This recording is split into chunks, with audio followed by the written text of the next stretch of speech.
Xin Chao.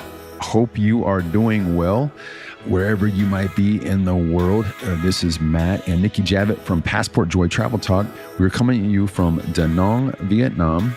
That's what we'll be talking about today in this episode. We had the opportunity to spend 9 awesome days with my brother and his wife here in Da Nang. And we're going to talk to you about that, talk to you why we love this city so much and why we decided to stay in just this one location. And then you'll hear about all the different activities that you can do in this great city and just the fun time we had and different stories from that. If you're just getting caught up on who we are, you can go to passportjoy.com and click on the Journey So Far tab that breaks down the countries and the places and the months and everything that we've done over this 2-year journey so far. And it lists out everything in the order just to get you informed on who we are. All we're trying to do is share our adventures and our experiences and our locations and tips and things just maybe help you with your travels, whether that's a week-long getaway, it's something like my brother and his wife did on this trip, or if you're looking for long-term travel, we give those tips as well. And it's a fun way for us to put this down in an audible documentation, but then it's also fun to share because we know that there's some value in this as well. As always, I put the notes in the show notes. So if you listen to this and you're like, man, I want to go to Da Nang and there's some cool things that they said there, go to the show notes at passportjoy.com. Just go to the podcast link under the tab, find this episode, and you will have everything listed out there. So you can just click and find the locations and the different things that we're discussing in this episode. World Barbershop Adventures. That's the visual aspect of our travel. That's where I sit in barber chairs, but then we also give some culture around the visits. By the time you listen to this, maybe Da Nang might be up. If not, it'll be up soon. But the Da Nang episode obviously will be a great video aspect of this Da Nang trip. And so please check that out. If you want to support us in any way, go to the passportjoy.com/partners page. This is where we just list out all the partners and all the companies and everything that we use that's helped our travel easy as we've done this out of a single pack bag for 2 years. There's different things that have helped us and we just list them there. And obviously if you click through and you buy something or if you use our codes, we get a little bit of kickback on that. Today, the company I'm going to highlight is called mypostcard.com. This is the company that we use. I send postcards from time to time to family and friends to remind them I'm thinking of them with a photo from our journey. And it's just a neat way. It's a cool app. It's on your phone. You click through, you pick a photo, you put a little message in there, you put the address in there, and it shoots off a postcard to whoever you send it to anywhere around the world. If you use the code that we have on the website, $3 off for you, $3 off for me, and it's a neat deal to use. So again, mypostcard.com, use my code on the website at the partners page, and you will get to send your postcards anywhere in the world and take advantage of that. As always, please subscribe, rate, and review. Whatever app you use, just press that subscribe button so you can get this on a weekly basis. And it helps us, Nikki and I, get in front of new traveler listeners that might not be aware of our story. And leave us comments if you're feeling value. We recently got a comment, and this is just a note that was sent to us that said, thanks again for all your awesome tips. I have had absolutely zero problems because of you guys. Got all my visas and I have all my finances worked out correctly. Can't thank you enough for sharing such great tips. You guys are pros. It's things like that. We really appreciate it. We just like helping people travel better. We've had such great experiences. We love travel so much. So if you've got questions on your journey, shoot them over. Nikki and I are always responsive. We're always sending out tips. And we always like to help people just make the most of their experiences. And if you would like to receive a weekly email of our adventures, I send out a weekly email every Thursday that includes what's coming up for us, what we've done, other highlights, and tips that might be able to save you money. We send it every Thursday. If you want to get that weekly highlight, just go to passportjoy.com. You'll see a little block that says add your email, press go, and you'll get those highlights once a week. All right? This is a fun episode for me. I hope you enjoy it, and let's get on to this episode.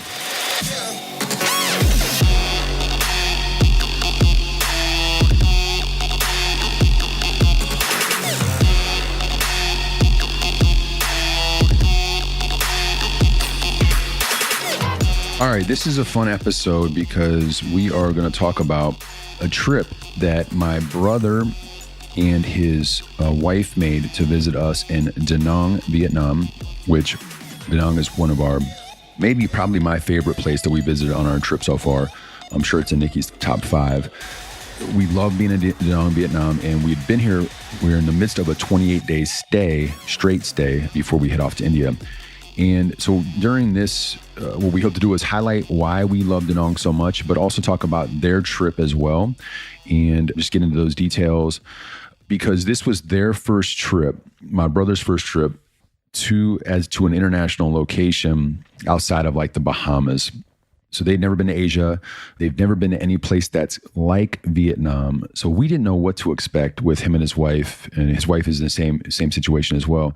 So we didn't understand what to expect with their first travel and how we could help them get comfortable as quickly as possible, and then also to take it all in and just to have a great time. And for me, because travel is so important in my life, and kind of that international get away from the typical things we're used to type travel, I was hoping to expose him as much as possible to the things that I love, and why we decided to take this journey, because he never fully understood why I love to go to different places so much. And my hope was to give him a small light into that, and that he could come away thinking like, okay, now I get it. Now I see why they took this big 2-year trip off, and they do all the things they do. So he ended up being exactly what I hope. Me and my brother are extremely close, by the way, but we've never been able to have a chance to do anything like this. So he's almost exactly like me as far as his adventurousness. It's not really a word. His ability to be adventure, to do anything on any given moment. Extremely high energy. He's my older brother, but extremely high energy. Always just down for whatever. And then once we brought the scooters and the motorbikes, it just takes it to a different level, because you can just get out and see anything you want. So he was all in. And then when it came to food as well, as you know, I'll eat damn near anything, and he was up for the game too. I mean, he did walk away from a few things that I put in front of him, but for the most part, he was up for whatever food was local, and he tried a bunch of different stuff. So we're going to get into those details, and then also highlight Da Nang and talk about Da Nang as well. And basically, it's in central Vietnam. It's about 1.5 million people. It's a growing city, a lot of buildings going up, but not too much. It's not too chaotic, but it is, you can feel the pace improving, and then you can also always hear constant construction going on. It's a gorgeous coastal. They have a gorgeous coastal area the area we stay in is called Hoi An. There's a bunch of expats and Westerners walking the streets here, and they've got like surf lodges where you can grab a surfboard and go to the beach. The waves are crashing, gorgeous beaches, and a lot of long walkways. It's very much a scooter city, though there's cars and things like that as well. But it's big, and then it's separated by this canal or this river with these 4 big long bridges that help you get in and out of the major part of the city, the inner part of the city. And then there's like this coastal area that this continues to grow and expand. But we love it so much because you can go in and get the authenticity of a major Vietnamese city. It's the 3rd largest city, but also have this beachy, cool, chill vibe on the coast. So that's why we love being here so much. And it's one of these places that we've come back to. This was our 5th time. We broke up a few trips, but we've been here for almost a total of 50 days by the time we're done, all the different times we've come here. And it's a place that we're not sure if we'll come back, just because there's other parts of the world we'll see, but it leaves is my favorite place. So, and the timing that we were here lined up with the Tet New Year. So the Chinese New Year called Tet in Vietnam. And that's basically for them a celebration to, it's a really big holiday. The way it's described to me was in America, it'd be like Christmas and New Year rolled into one.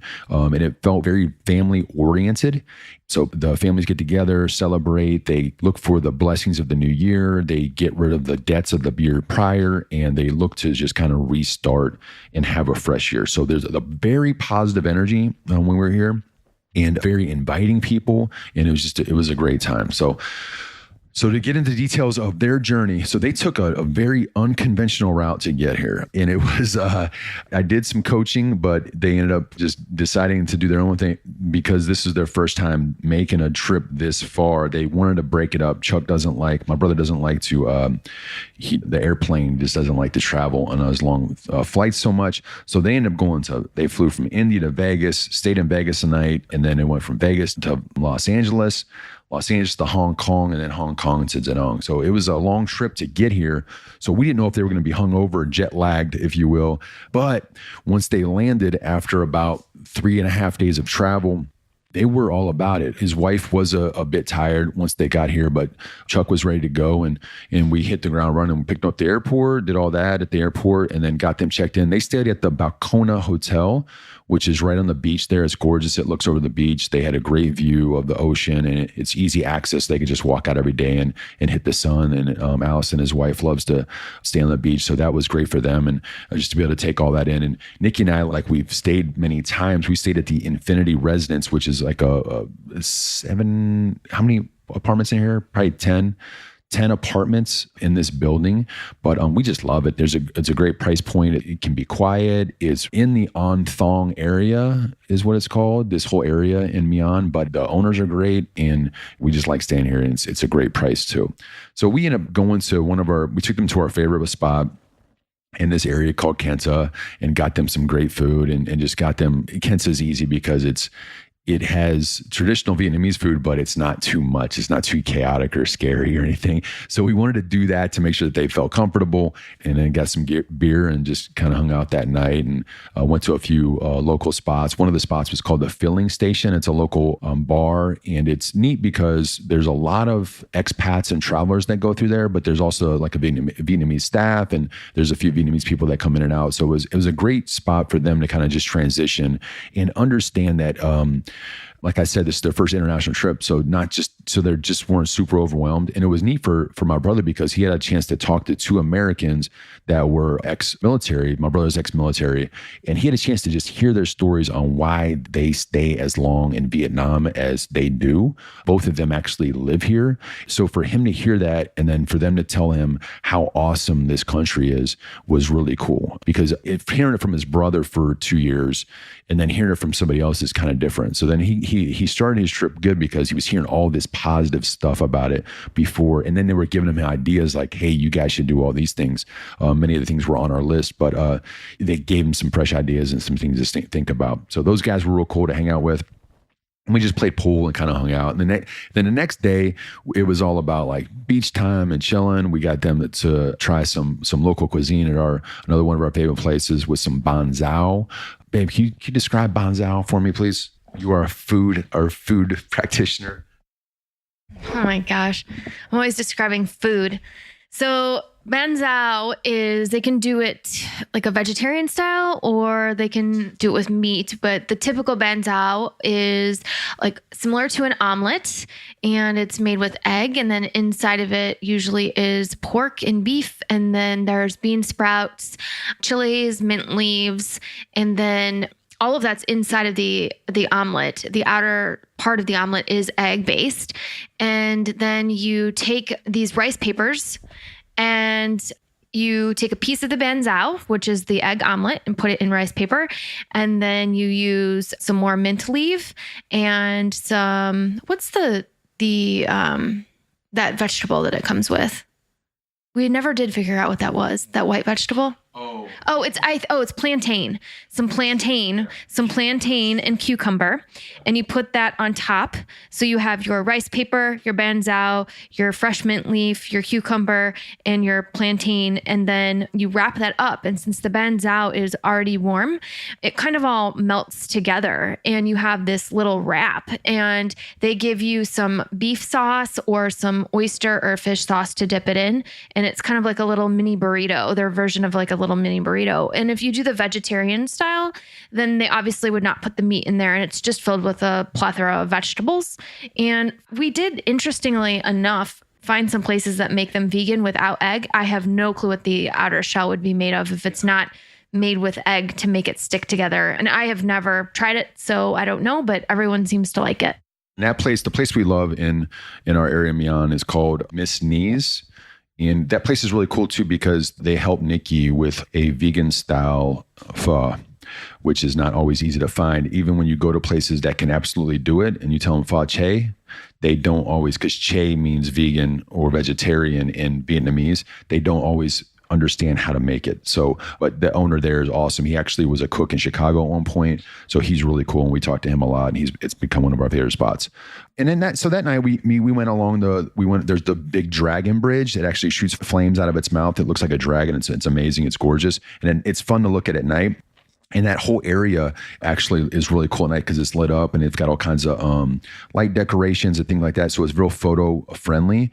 And then there's also a night market over there. So we went over there, walked around there, just checked things out, souvenirs, food and clothing. And just, it gave them a way to kind of see more about the culture because all those people there, all the vendors obviously are locals and they're trying to push their product and everything like that. So those first 2 days, they're like getting acclimated and it was cool. And by the way, we didn't really mention it, but it was me and Nikki really didn't, because we've been on the road for 2 years and we've seen other cultures so much now that we sometimes, not that we take it for granted, but because we've been in these different cultures so much that we didn't know if it's difficult to explain things to other people. So when they come in and makes it easy to talk them through the process to make it easy for them, we didn't know how they would react to the differences between Vietnam and America. But so this helped them. This process, kind of these first 2 days helped them. And they weren't overwhelmed at all because, I mean, Da Nang is just that awesome. So Thursday was kind of like the big bang day because we got the scooters. And that was the first time that we were like, okay, now we're venturing out. We're going to go see some stuff, get out of the few little areas that we've gone to. And so we scootered up to Marble Mountain. First, Chuck had this epic breakfast lunch that he talked about the entire week. It basically has rice, eggs, some meat in there. He just loved it at one of our favorite pho places. So then with a full stomach, we go to Marble Mountain where it's basically a Buddhist temple.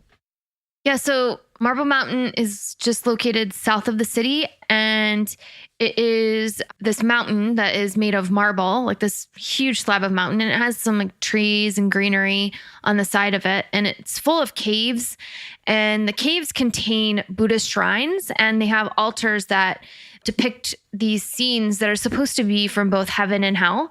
And I guess there's 5 mountains in total, but it's hard to decipher like what mountain you're on or how many mountains you actually like cross over. And quite honestly, it's not like a hard trek or anything by any stretch of the imagination. You don't feel like you're actually climbing over any mountain. There are some steep steps that are made of marble that are cut into the stone or out of the marble stone, but that's really the only difficult part of it. So if you're going there with someone who has some sort of thing like that, but it's not like you're trekking over a mountain.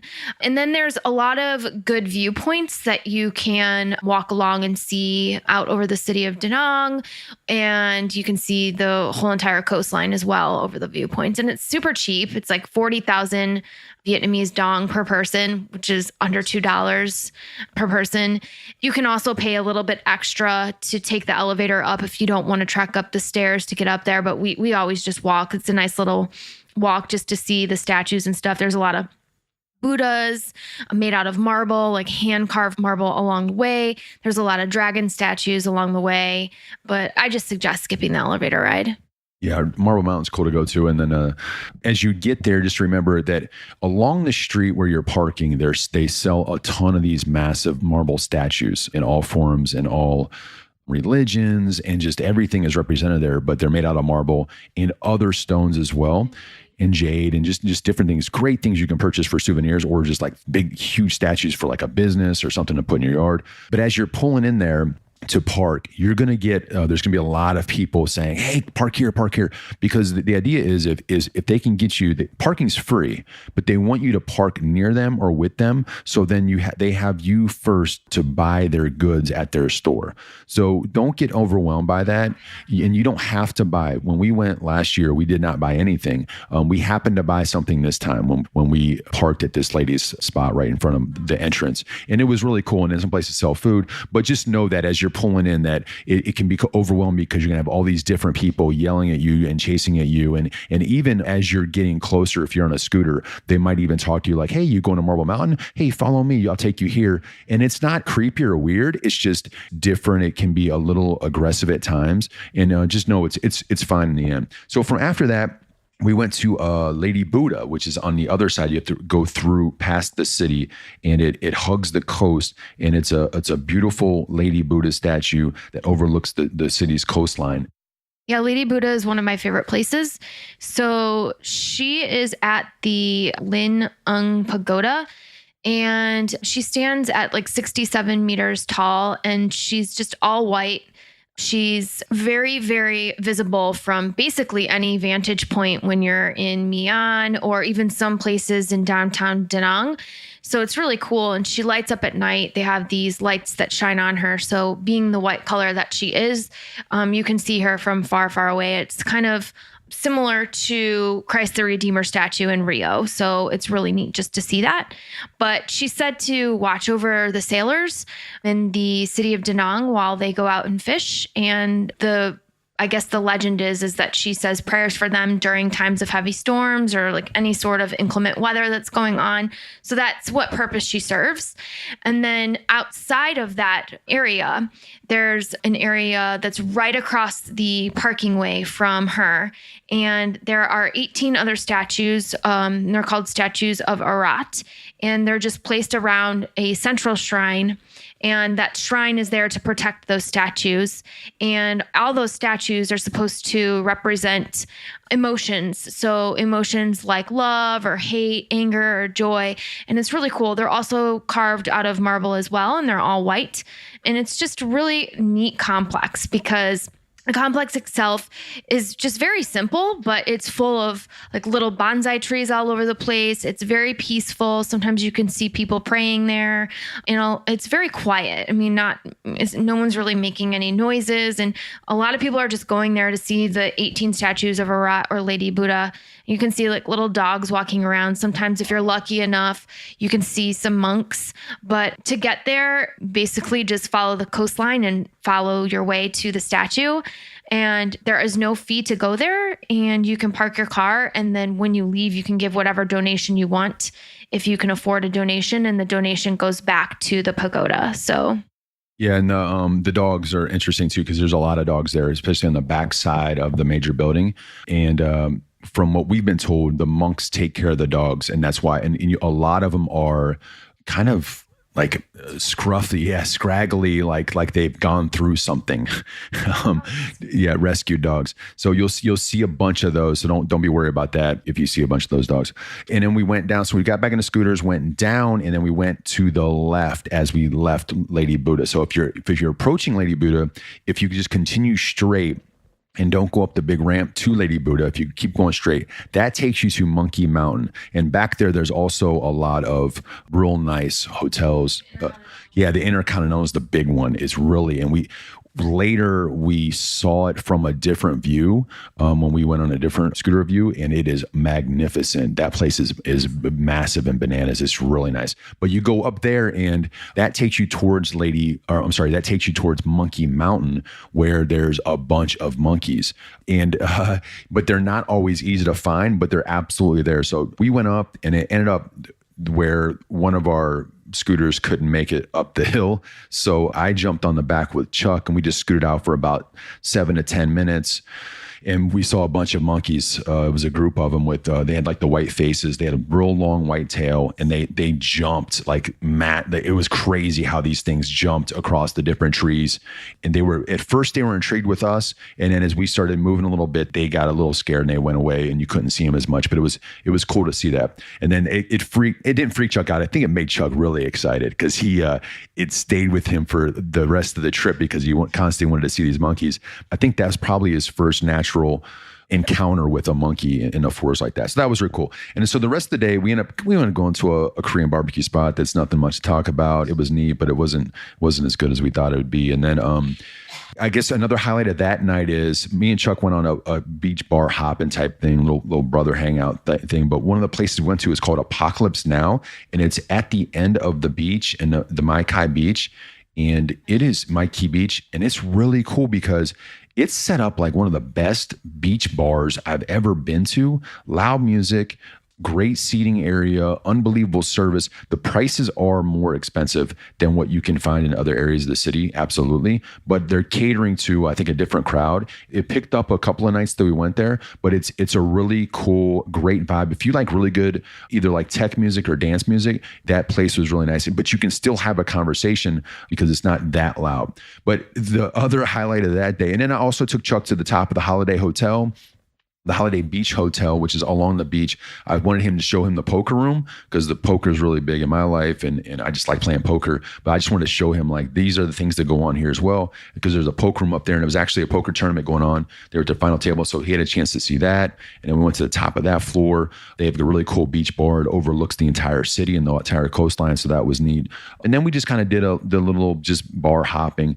By the end of that night, as we were walking home, Chuck had his first kind of freak out craziness when he was wearing sandals. And as you walk the streets in Da Nang and in mostly Vietnam streets, people put their garbage on the curbside. So like New York City or Chicago or any big major city, they'll put their garbage on the curb outside of their business each night, basically. So because there's that separation and there's food out there and stuff, rats come and rats check out what's in the bags and they scamper off back into the buildings. But as Chuck and I were walking down the street, a rat went over his sandal foot and it freaked him out. And I haven't mentioned it yet, but my brother's a really big dude. He's like, I don't know, 230, 5'11". He's a big beefy guy, but to see him jump that high and make the noise he made was pretty funny. So Friday, we took the scooters out and we saw more of the city. So we'd seen these other locations now. We went into the city and we ventured out, ate some good Vietnamese restaurants, just some authentic places. And then we ended up going over to the Con Market. The Con Market is really cool because it's an outdoor market. It sells everything from food, perfumes, cosmetics, jewelry, everything. And then they've got also this whole meat, fish area where they're just chopping stuff up, a lot of fresh vegetables there. You can get anything you want in this place. And it's vibrant, it's colorful, it's loud, and it's fun. And everybody's kind of just, you got to like scoot your way through because it's pretty tight everywhere. You'll see other tourists there as well, but it's a lot of locals coming in from all areas. And it's just a part of the experience that if you come to Da Nang, you got to go check out the Con Market. And it was just a neat experience. Yeah, I mean, Con Market for me is just a neat place to be because you really can find anything you want. I mean, they sell pencils and then they sell live chickens. So, I mean, if you can't find it there, then you really can't find it anywhere. So it's just different. Like there's no place like it. Awesome. And then, so that was probably the big highlight of that day. And then also, we haven't mentioned banh mi sandwiches yet. And we had some great banh mi's, and there's a local place that we love. But the banh mi is basically their way to say sandwich, but they put all these different, they got egg and cheese, and Nikki can get vegan banh mi's, but they'll put a little bit of pork on there, a little bit of cow. And it's so good. And just the way that then they put all this different sauce on there, you got to get a banh mi when you come to Vietnam because it's the thing you got to do. So then the next day, this would be Saturday. Chuck wanted to go out and kind of venture on our own a little bit. So we went out and he wanted to see a more authentic market than the Con Market. So I took him to a place called the Kwong Wholesale Market, which was near my barber shop, the Keeley barber shop that I went to. It's also going to be on World Barbershop Adventures, but it was near that neighborhood. And so I'd been there before. I'd seen the market. I knew it was there. So I wanted to take Chuck over there. And this is a very authentic market where the butchering and the different types of animals you see and the fish and everything that goes on there it's like the Con Market, but this is just more authentic and raw. And it's definitely, there's no Westerners there. So as we were walking through, everybody's excited to kind of to see us, but it was a real raw experience. And I'll be honest with you, that's why I loved traveling with Chuck, because not a lot of travelers would have gone there. It's not a place that a lot of travelers would go. Some people get freaked out in situations like that, but he was very open to it. And that's what made it a neat experience, because he was enjoying it as much as I enjoy it. And that's one of the things that I love about travel, is to go to those places that is real and is raw. And that's what the everyday person is doing. And it doesn't, to me, it's fun. Some people don't like to experience it that much because it is different than what we know in America. And it's a different vibe, but to me, it's extremely authentic.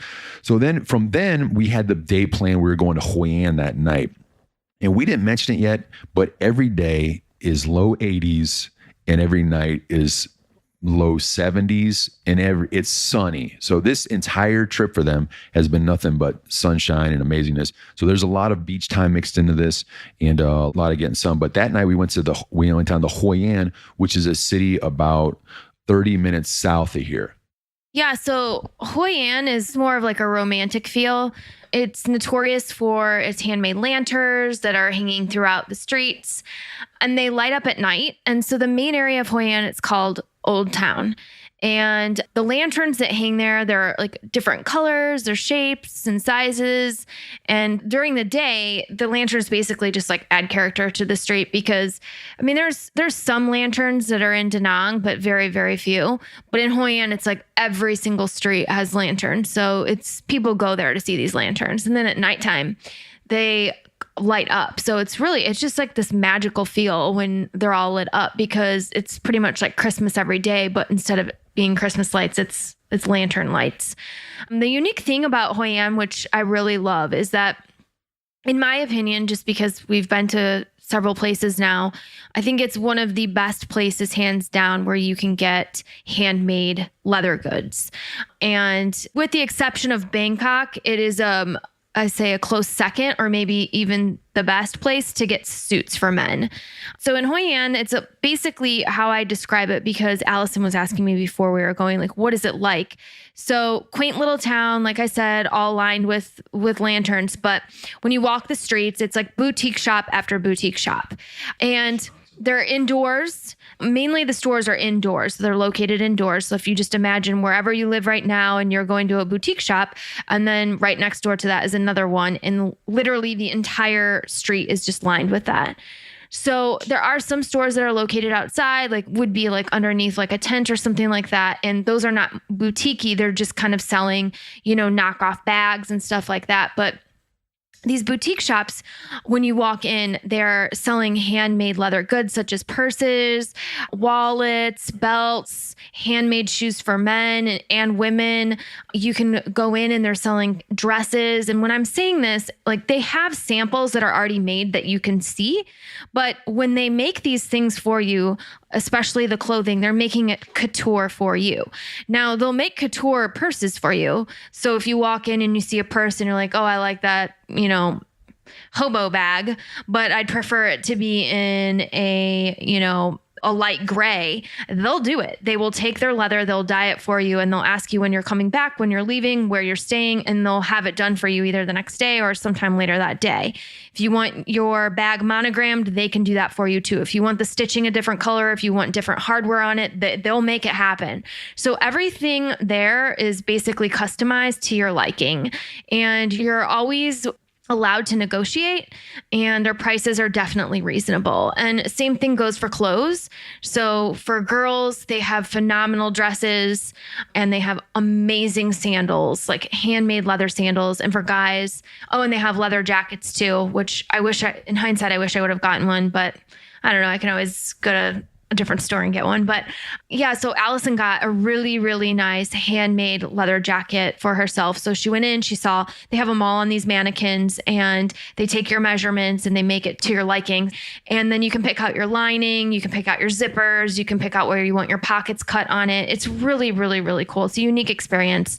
And you can get a handmade couture leather jacket for less than $200 US. And, in the States, something like that would cost you over $400. So it's a really, really cool experience. And if you are ever in Hoi An and you are looking for stuff like that, I highly recommend it because it's quality. It's not like crappy stuff. It's really, really quality. Yeah, and Chuck and I ended up Chuck got a couple of suits at one of the top tailors there, and I got a suit and a couple of sport coats to send that back with them. So before once I get back into the workforce here, coming up soon.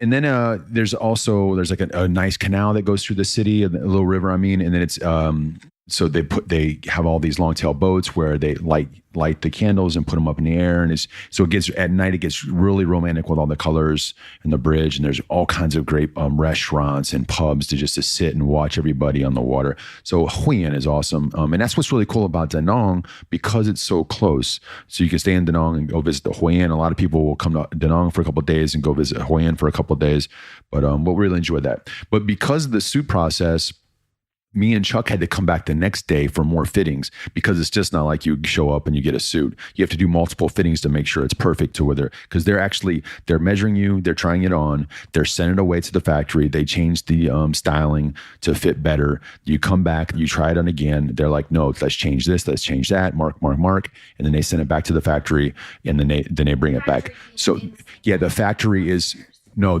actually it was around the corner. Yeah, the factory is within the same multiple city blocks, but it's within a driver's distance because you'll see these drivers coming back and forth with the bags and they're moving it back and forth. So it's a really neat process to be a part of, and the staff was amazing. Like I said, we went to Kimmy's Taylor and their staff was just on it, and the girls were so nice, and there's two locations. Yeah, we went to Kimmy's. There's, like Nikki was saying, there's Kimmy's and the Kimmy's 2. We went to the Kimmy's original, and just the staff was amazing, and how they just treat you, and their upbeat attitude, and how easy they make the process. And they've done it over and over and over, and you can just trust them. But what's really cool is to be able to like pick out your lining and just to be able to do the design process, and it's just a different cool experience. And then the cost obviously is really neat. So on that next day, we had to do 4 different fittings. So we spent the whole day in Hoi An. We actually planned on spending one night there. Went back to Da Nang, and Chuck and I had to get up early in the morning, so we took the scooters. Another chance for get out on the scooters, and it took us about. We did stop, but it takes about 45 to 50 minutes to get there on a scooter, depending upon how fast you go. And then we had just a chance to take in Hoi An to the fullest. And we got massages while we were there. And Chuck got this crazy long calf massage, and he loved that. And it was just neat. It was just to be able to hang out and to go through that process with my brother as far as getting suits. It was a neat deal. Based on our timing, Monday morning was the Super Bowl. And you can't miss the Super Bowl, even if you're in a different country. So we ended up going to Dirty Fingers, which is an awesome Aussie bar. The guy had it on, the owner had it on for us. And there was probably about, maybe 50 to 70 people. It's probably about 60 people there. So it was a nice packed house. They had big screens. He had some drink specials. It was a great deal, and it was a lot of fun to watch the game and just to hang out. It's something you do as an American. You watch the Super Bowl, and even though it's at 6 o'clock in the morning, Chuck and I ended up going to bed around, I think, 1 the night before. So for us to get up at 6 was something. And then that day, later, we ended up Chuck visited Monkey Mountain again. I rested up a little bit. And then that night, we kind of just bounced around, we drove around and near the downtown area near the bridge, the Dragon Bridge, and took some photos and just had a good time there. So that Tuesday was our me and Chuck's big adventure day on the scooters. We went to go see Monkey Mountain again, and we went to go see the High Van Pass, which is this long extended journey going towards Hue, which is this gorgeous city on the water, on the coastline up there. But you're going in and up these mountains, and every different angle is a different view of islands out in the sea, and then just your coastline down below of the greenery. And every once in a while, you're seeing monkeys moving, and it's just gorgeous. So we did that. And we met a buddy named Dom. He's a Croatian that lives in Vietnam teaching English. It's pretty awesome, but he's been here for about 6 months. He's a great dude. So he joined us on our little scooter gang. And then we ended up meeting another dude from the Ukraine, another guy from England. So that was the 5 of us. We were just rolling through these hills, having a great time, and just looking at the views and trying to spot monkeys when we could. There's a few military spots along the way, some old military, I guess, from the wars location that we would stop and check those out. And there was like cows along the way, and we saw a truck full of pigs, and it was just neat, just different experiences trekking through these paths or scooting through these paths over an 8-hour period.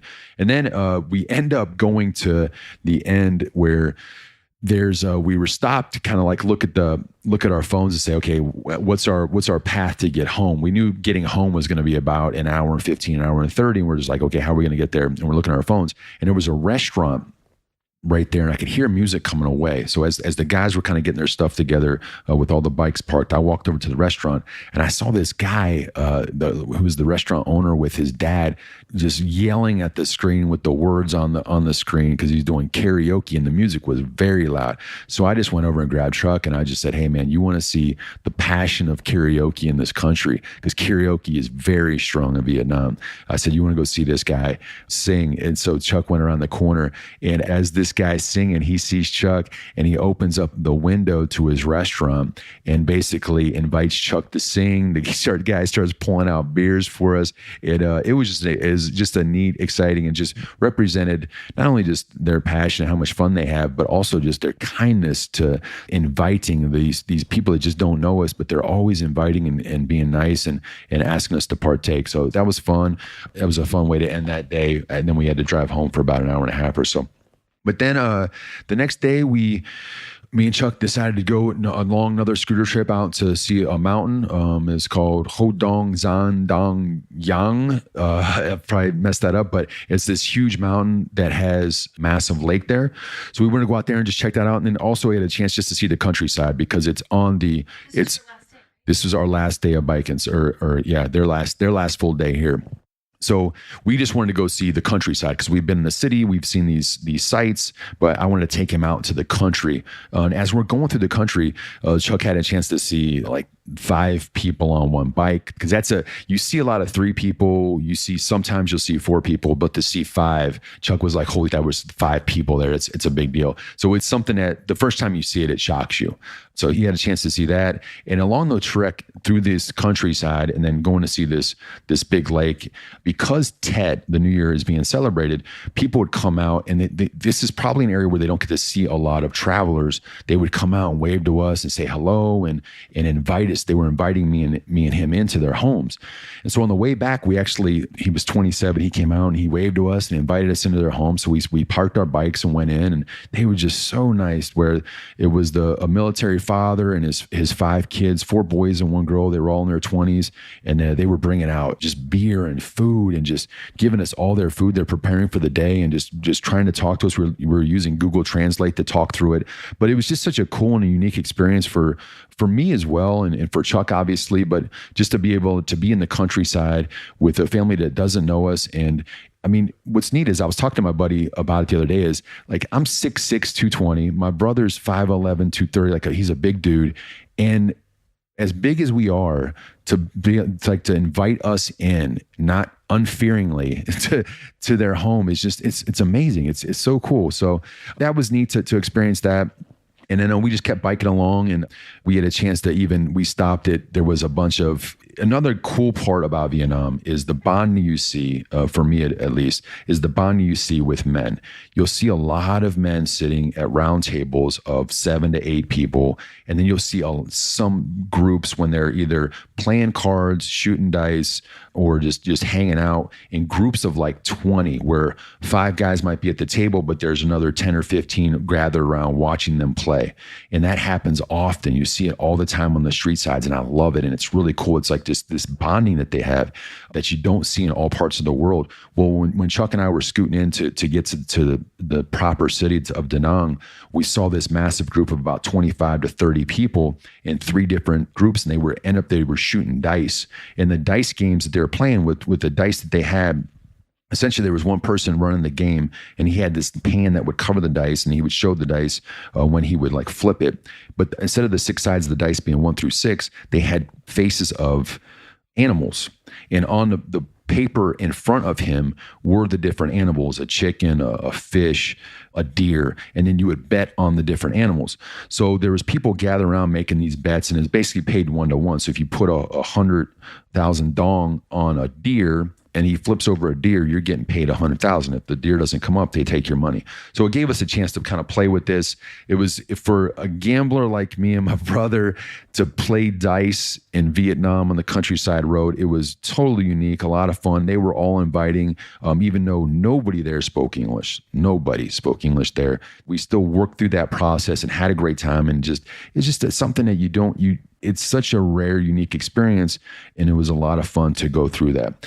And then so we went home, got the girls, and then went out for a dinner ride. Again, took them out to the countryside because we saw a lot of cool stuff that we wanted to show them. And then through that process, we just ended up at this amazing Buddhist temple called Kwong Kwong Buddhist temple. And I'll let Nikki tell you about that a little bit. So we went to this Buddhist temple and we were just standing outside, and it was just going to be a short little stopover trip. And we saw this little wishing tree, and we went inside of it for maybe like 2 minutes. And then we were back outside, and we had a monk approach Matt, and he said to Matt that he would like to invite us to dinner for the Tet holiday. And so, I mean, when a monk asks you to go to dinner, like, how are you going to, say no to that? So we were planning on going somewhere else to dinner, like in town, but we were like, oh my gosh, of course, like we'll definitely join you for dinner. So we took our helmets and everything off, and we went inside, and they have this little side kitchen that's attached to the temple.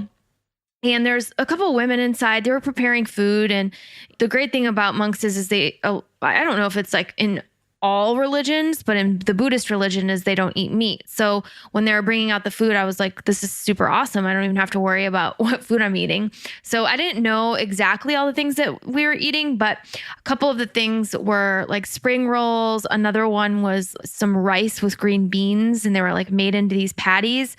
And then they would break off this sesame, like these dried sesame cakes, and then put that little rice green bean patty in between these dried sesame cakes, and then you would eat that like a little sandwich. But yeah, they were really inviting, and we just sat down and had a conversation with this monk, and he had told us that he had lived in the temple for 10 years since he was 17 years old, and he was 27 now. And his name is Hai Tong, and he meditates 3 hours per day. And he was just asking us some questions about us, where we were from, what we were doing, where we were going next. And we were asking him questions like, where did he travel? Where is he from? Where is his favorite place to be? It was just really nice and peaceful. And he was so peaceful. He was so calm. Like his demeanor and his sense of peace just exuded out of his body. I mean, he just talked so slow, and just, I don't think there was ever a second that he wasn't smiling. So it was just a really nice, lovely experience. And I don't know if that will ever happen again in my lifetime, or if I'll ever be asked to do that in my lifetime again, but I was very thankful for that. And then the very end, he had these little cards in his pocket, and he handed all four of us, each one of us, a card. And each of the cards are supposed to say something different on it, or they have like a little saying on it. And he said that was our blessing for the new year. And my blessing and Matt's blessing ended up being the same blessing, and it was to live a long life. And so I was just like super happy that I got that. But yeah, it was just a really nice experience. Yeah, it's one of those cool things about travel. Like we were just scooting down the road. We saw this amazing temple on our right, and we just made a few turns, ended up in front of it, and walked in. And something like that happens where you're getting invited into a meal, and you have this very unique and unforgettable experience, and something that I'm sure all four of us will always remember. It was such a cool thing. And then so then we get back to the city and hang out a little bit. And there was this one. It's kind of like just exemplifies the hustle of the Vietnamese and how awesome it is. But we end up at this, it's called Firefly Bar. It's this little curbside bar. It's a makeshift.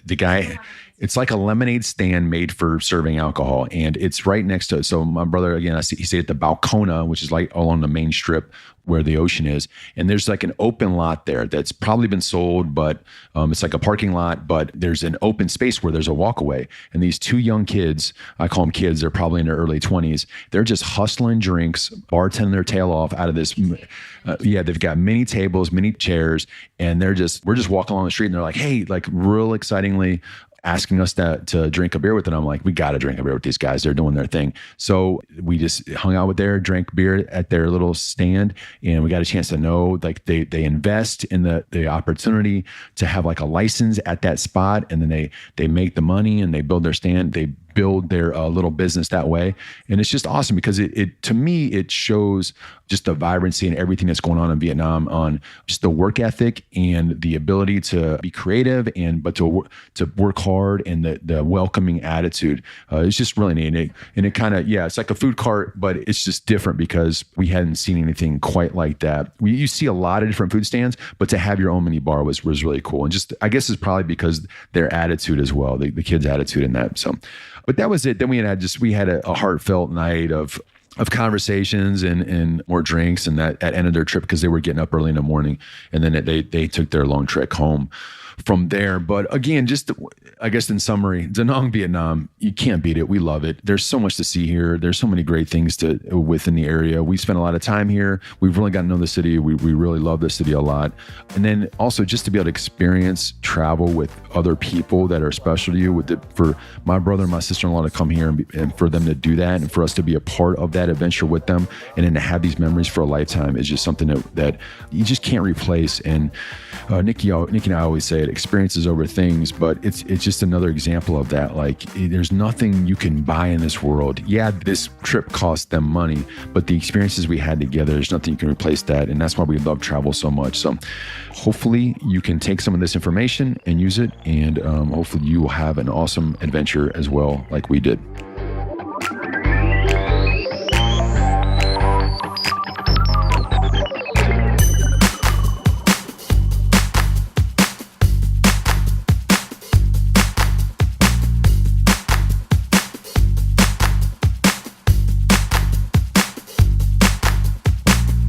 And that is it for this episode. Thanks again for listening. We really appreciate it. Be sure to subscribe to the podcast if you haven't already. That's the best way to help Nikki and I get in front of new travel listeners.